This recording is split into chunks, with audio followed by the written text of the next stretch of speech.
ত্রিস্তর পঞ্চায়েত ভোটে শান্তির বাতাবরণ বিঘ্নিত করার চেষ্টা হলে তার বিরুদ্ধে কড়া পদক্ষেপ নেবে প্রশাসন।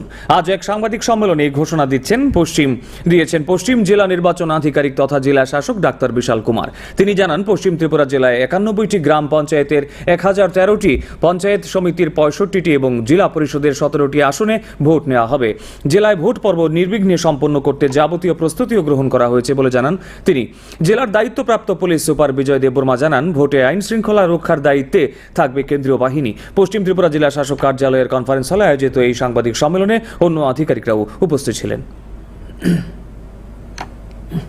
इन 451 पोलिंग स्टेशन में हाई सेंसिटिव हैं 13 और सेंसिटिव हैं 114। तो हम उम्मीद करते हैं कि हमारे जितने भी पीपल रिप्रेजेंटेटिव हैं, हमारे जो मतदाता हैं, ये पंचायत इलेक्शन में भारी पार्टिसिपेशन दिखाएंगे। और मैं आपको आश्वासित करता हूं कि हमारी पूरी कोशिश है कि इलेक्शन पीसफुल रहे, शांतिपूर्ण रहे। और जो लोग भी इस शांतिपूर्ण वातावरण को भंग करने की कोशिश करेंगे, उनके खिलाफ पुलिस और प्रशासन की तरफ से सख्त कार्रवाई की जाएगी।